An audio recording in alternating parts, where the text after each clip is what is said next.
Eu pergunto isso porque eu queria falar um pouquinho também sobre o impacto de verticalização, né? Uhum. A gente sofre hoje com uma questão muito delicada aqui em São Paulo, que assim, precisamos de mais moradias, né? A gente precisa adensar para ter pessoas poderem morar mais perto dos centros, poderem ter mais qualidade de vida, poder usar mais o transporte público.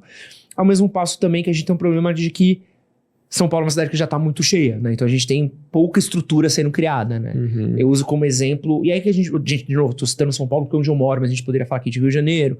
Sei que Florianópolis está passando por uma coisa parecida e algumas outras cidades grandes enfrentam exatamente esse tipo de problema. Então, vou falar o que aconteceu aqui perto de onde mora o Léo. Na Rua do Léo, inclusive. Nosso câmera aqui. A Rua do Léo era uma rua que eu transitava muito, eu usava bastante ela, que chama aqui Rua da Moca. E ela era uma alternativa para a Radial Leste, há uns 16 anos atrás, né? Você conseguia ir por ela, era um trânsito um pouquinho mais rápido que a Radial Leste, que era uma avenida. E aí foi uma área que tinha muito galpão, o bairro da Moca começou a valorizar, derrubaram vários desses galpões e começaram a subir prédio. Em papo de 4, 5 anos, o trânsito que tem hoje na Rua da Moca, ele talvez seja pior do que tem na Radial Leste. Então a Radial Leste, que antes era um lugar que você evitava, se tornou uma via para ser usada.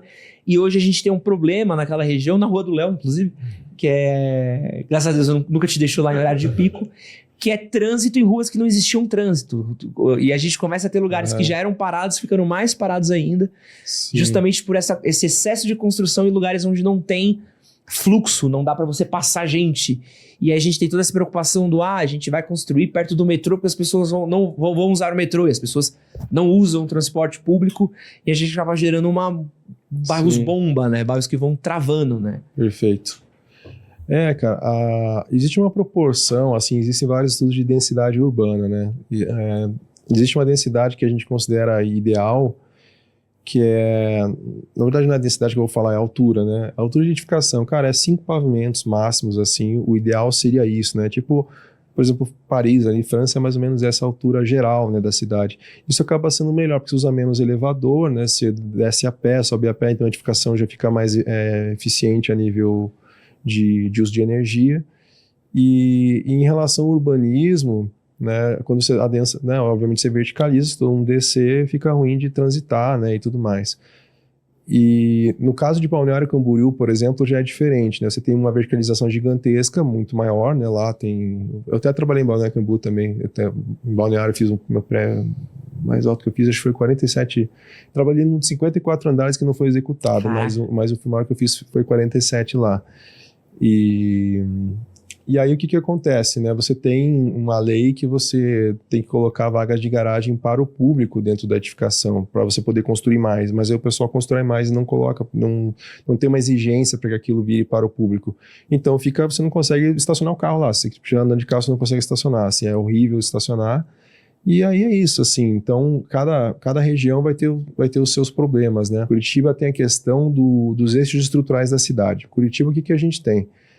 Você sabe aquele ônibus vermelhão, né, o sanfonão lá que a gente tem? O vermelhão, ele passa nos eixos estruturais da cidade. Então foram criados eixos estruturais para ajudar, né, no transporte da cidade toda, com um transporte mais barato, que não precisa escavar o metrô e ao mesmo tempo funcionava bem lá. Aí a gente criou eixos estruturais que tem o coeficiente de aproveitamento de 5, ou seja, você pode construir 5 vezes a área do terreno, então a ideia é que tivesse bastante edificação ao lado dessas linhas, mas as pessoas elas não usam, porque quem mora ali é quem tem mais dinheiro.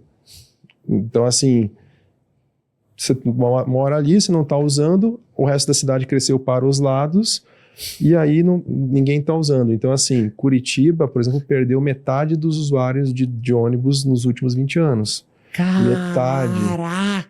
A cidade cresceu e perdeu metade dos usuários. Então, era tipo 1 milhão alguma coisa, foi para 500 mil nesse nível, assim.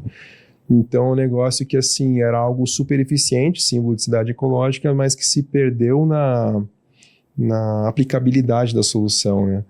Então, veja, né, a questão da densidade, ela é importante, mas ao mesmo tempo entender, né, como que a cidade está se desenvolvendo. E aí o que a gente pensa também, né?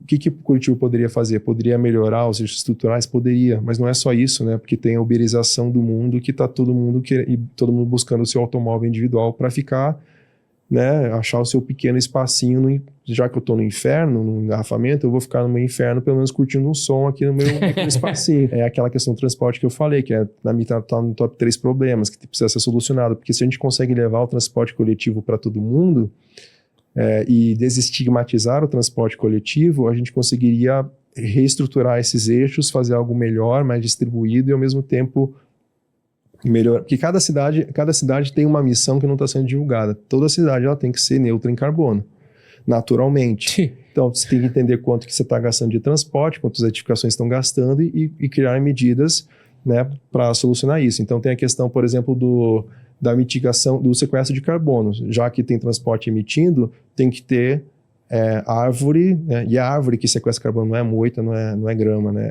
É árvore, tronco de árvore que sequestra.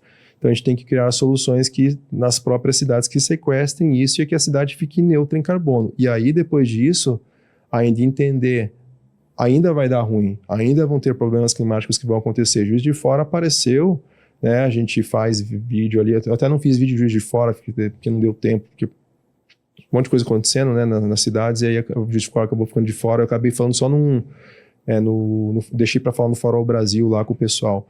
Mas Juiz de Fora é um processo histórico de uma cidade que deixou as pessoas mais ricas morar no plano, e aí é Brasil, né? O pessoal ocupa, né, as áreas que não deveriam estar ocupando, mas elas não têm que fazer, porque elas têm que morar em algum lugar, e aí quando chove acontecem esses problemas. Então, toda cidade tem que buscar suas próprias soluções, mas não está acontecendo isso, assim. Então, e se está acontecendo é muito pouco, né? Então, tem que achar essa equação, e aí diminuir o transporte é crucial, melhorar a edificação é crucial, e aumentar essas áreas verdes é crucial para que a gente consiga realmente solucionar, e ao mesmo tempo abrir áreas verdes já é um processo de mitigação. Você sequestra carbono e mitiga ao mesmo tempo.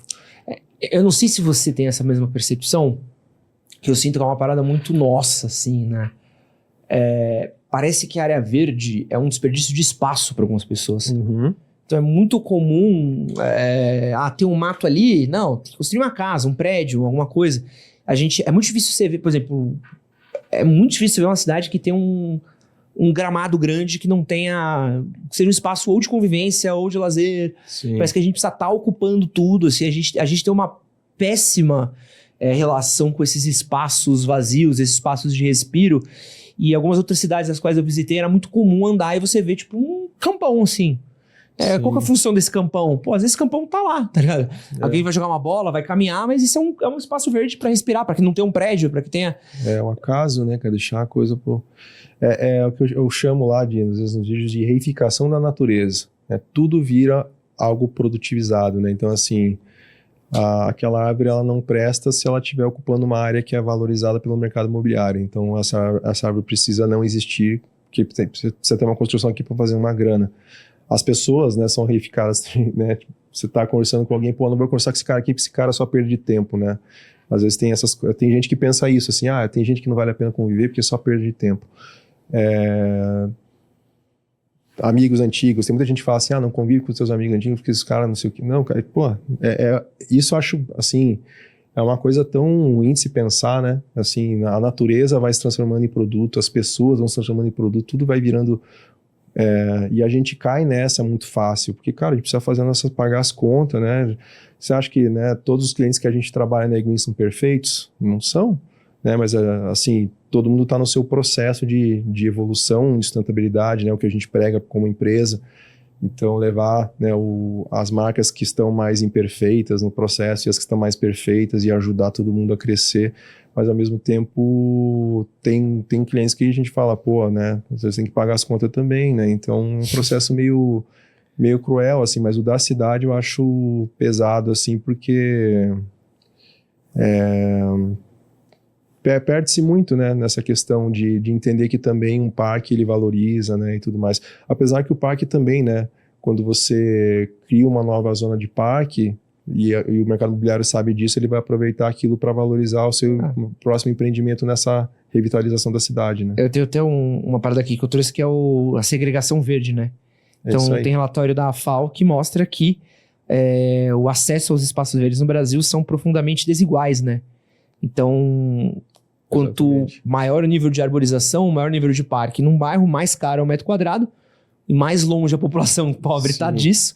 E quando você vai para as áreas mais periféricas, né, elas têm menos árvores, menos sombra, maiores ilhas de calor, e é um Sim. metro quadrado mais barato. Então, Sim. Você quer descobrir como está uma região em relação à riqueza, você olha o mapa de ilha de calor. Ele reflete bem, não é 100% exato, mas ele reflete muito bem. Quanto mais quente está uma região, mais periférica ela é. Claro que assim, né, às vezes tem regiões periféricas mais afastadas, que tem mais espaçamento, mas se é uma área bem urbanizada, a ilha de calor reflete muito bem essa questão, assim. eu sinto uma coisa que me pega, assim, eu fico até meio triste, e você vê até quando o prédio é mais velho, que tem alguns prédios que você vai e ele tem um gramadinho, pô. Tem uma gramadinha, tem uma areazinha ali, você vai ter uma rampinha pra uma garagem pelo lado, que vai dar a volta na parte de trás. Você vê uma área que é uma área de... só pra você ficar, tá ligado? É só uma área pra você andar, pra ser bonito e tal. E você vê prédio novo, piso frio, o carro já entra aqui, já é a entrada do Uber, já é tudo e não sobra nada. É. E eu vejo muito isso em casa, né? Eu tenho olhado muitas casas, né? Porque eu quero comprar uma casa pra mim. E a minha morte, assim, é sempre que eu vejo um quintal, e eu vejo um quintal, eu olho pra uma foto do quintal e falo assim, pô, isso aqui com certeza era um jardim há uns 10 anos atrás. Sim. E o cara meteu um piso frio pra fazer uma churrasqueira, e aí pra fazer uma edícula, pra fazer uma lavanderia. É um espaço que eu entendo, pô, a vida tem as suas necessidades, mas é um cara que é quase a tragédia dos comuns, né? O cara troca um espaço verde na casa dele. Eu sempre conto da minha mãe também. Minha mãe tinha 2 árvores na frente da casa dela, ela cortou as 2 árvores. Meu pai também, meu pai, se assistir depois, ele vai ver esse negócio aqui. É justamente isso, cara. É bem isso. Meu pai também tirou uma área lá de... tava incomodando demais lá, uma grama lá, ele pegou, meteu lá umas lajotas lá e já é, né? Naquela época, quando que tua mãe fez isso? Faz tempo? Faz uns 10 anos. Então é. Tem vontade de morrer. E ela, ai, minha casa tá muito quente, vou ter que pôr um ar-condicionado. Falou, tu não tá entendendo o tamanho das árvores que eram, cobria quase a casa inteira. É. E aí eu falei, pô, tu tinha o maior ar-condicionado no mundo em cima de você e tu abriu mão disso, pô. O meu pai, ele fez isso faz 26 anos, foi nos anos 2000 que ele fez. Cara, era vendo Rambo, Robocop, né? Então era outra mentalidade.